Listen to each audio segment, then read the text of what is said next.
Hello, my name is Amanda, and I will be your tour guide for this exciting but extremely haunted ghost tour. This tour isn't for the people who are easily spooked, because this tour can cause heart attacks, seizures, and strokes from some of the horror that you will see inside. The brave group of curious visitors who traveled long and far to experience this once-in-a-lifetime ghost tour, anxiously waiting outside the old, creepy, abandoned hospital. You're in for a truly terrifying experience that you will never forget. Stay with the group, and please try not to get lost or captured by the lost souls who still reside within the walls of this place. They had heard rumors of this hospital being haunted, and now they were about to experience it firsthand. For some strange reason, the electricity still mysteriously works, but nobody knows why, making the atmosphere more bone-chilling and unsettling.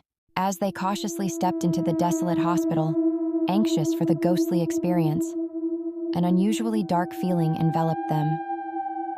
They walked down the creepy and spooky hallway, leading to the first room, as Amanda hesitated before revealing the first room, whispering that it once served as the nurse's station. But it was also the site where the most gruesome and grotesque murders occurred in the hospital's history. The patients had been locked up in their rooms while the staff brutally killed each other in a fit of madness. Some patients had even joined in, ripping apart the bodies of their caretakers. In this same room, a nurse had gone mad and killed several patients before taking her own life. It was said that her ghost still haunted the room. Her screams and cries of guilt could be heard on quiet nights. Heading down the next hallway, with a horrific view of terror and chaos displayed along the way, they arrive at the patients' rooms. The air grew colder as we stepped in, and an oppressive darkness settled over us. The small, decaying room, cramped spaces with yellow wallpaper and rusted beds of the tormented souls that once inhabited them. Along the walls are fingernails embedded in the walls, where the patients tried to claw their way out of this room of darkness, since they were being held captive against their will. But the most disrupting part was the chilling cold spots that could be felt in the room, indicating the presence of lost, ghostly souls trying to communicate with the living. Some people in the group jumped as they felt invisible cold hands touching their shoulders, leaving them paralyzed with fear in the suffocating darkness of the haunted hospital. Moving along to the next room right around the corner, Amanda took them to the morgue, which was freezing ice cold, and the frigid cold air lingered in their bones. She explains to the group that the temperature-controlled containers were used to store bodies are now empty. Somehow, their bodies escaped and roamed the hallways. Perhaps the bodies are possessed by evil entities. The group could hear the unsettling moans and groans of what appeared to be apparitions of zombies walking the halls. They quickly moved on, not wanting to witness any more disturbing sights. But the next room was even worse, and said to be cursed with dark entities.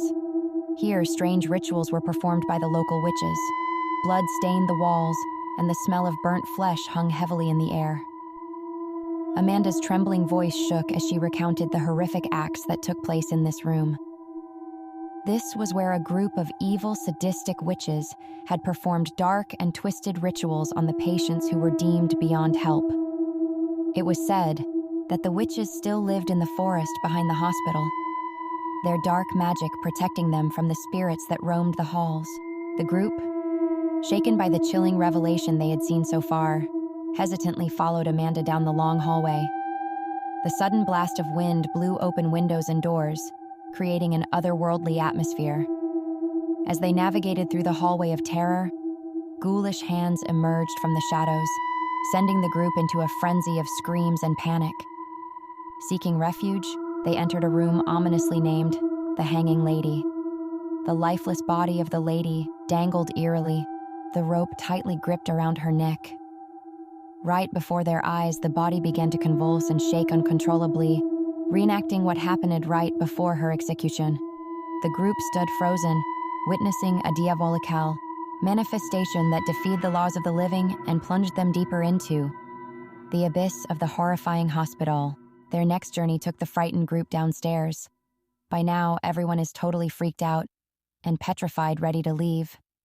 But we keep going, where I led them to a strange basement of horror and torment where strange noises not from this world were echoing loudly.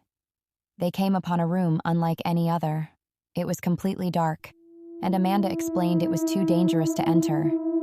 A blackened figure had been left chained in the darkness for so long that he had completely turned black, his body twisted and deformed. But it was said that he was still alive, possessed by a demon and driven by an insatiable hunger for human flesh. Within a split second, his dark, evil face appeared, looking out the door's window, screaming and snarling at the top of his lungs. Everyone ran back upstairs screaming, but managed to stay together. But the spookiest part of the tour was the long hallway that housed at least 50 rooms. Most of the doors were chained and locked shut, but a foul smell permeated the air, hinting at the rotten bodies that were left there to decay from being starved to death. As the group walked by, they could hear the moans and cries of the lost souls trapped within, begging for help. As they got halfway down the hall, they could see what looked like a man or a figure of a man being levitated and tossed around in the air uncontrollably by some invisible force, with a malevolent presence, so the group turned around and went in another direction.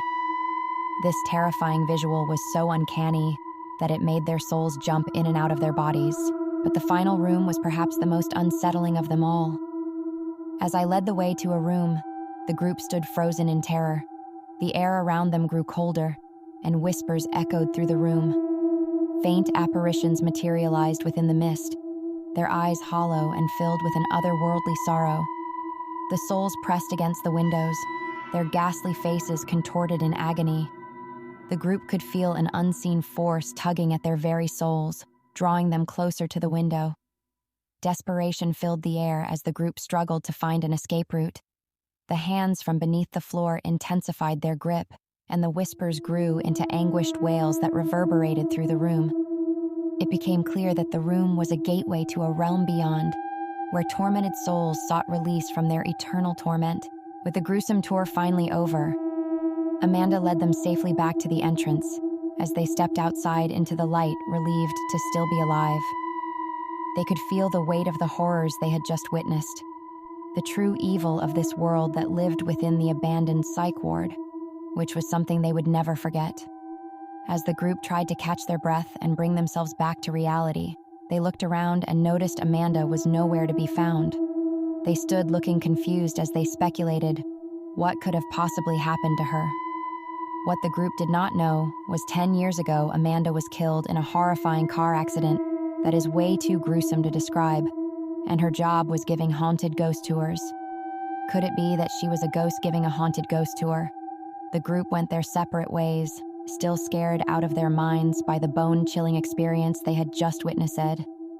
Just a word of advice: stay away from haunted places because sometimes the spirits will be attracted to your energy and follow you home.